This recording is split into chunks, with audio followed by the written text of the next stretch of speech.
Abduqodir Husanov bularni qaysi biriga amal qilganini bilmadim, lekin hayotingizni yaxshi tomonga o'zgartiradigan ikkita omil bor. Birinchisi bu siz ta'sir qila olmaydigan omillar. Global siyosat, iqtisod, ekologiya, oddiy qilib aytganda omad deyishimiz ham mumkin, tasodifiy voqealar. Ikkinchisi bu siz ta'sir qila oladigan omillar. Bu masalan o'z kasbingiz ustida tinimsiz o'qib, yetuk mutaxassis bo'lish, doim insonlarga foydali, tartibli, qiziqarli odamga aylanish, o'zingiz ustingizda ishlash.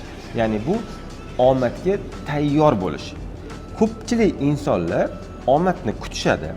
Aslida omadga ham ta'sir qilish mumkin. Ya'ni pokiza yurish, duo qilish, so'rash, omadingiz kelishi ham mumkin Xudo sizga berib, lekin o'sha omadga tayyor bo'lmaganliklari uchun uni yo'qotib qo'yishadi. Agar hayotimizga nazar tashlaydigan bo'lsak, necha marta bizga yaxshi ish nasib qilgan, lekin uni ushlab qola olmaganmiz.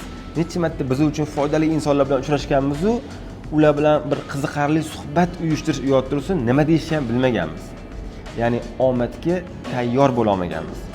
Agar bizni faqat eski bilimlarimiz va eski harakatlarimizda qiladigan bo'lsak, bular bizga faqat eski natijalarni beradi. Agar bizga yangi natija kerak bo'lsa, yangi bilimlar, yangi harakatlar kerak bo'ladi. Ya'ni omadga tayyor bo'lish kerak bo'ladi. Sizga omad va omadga tayyorgarlikni talab qolaman.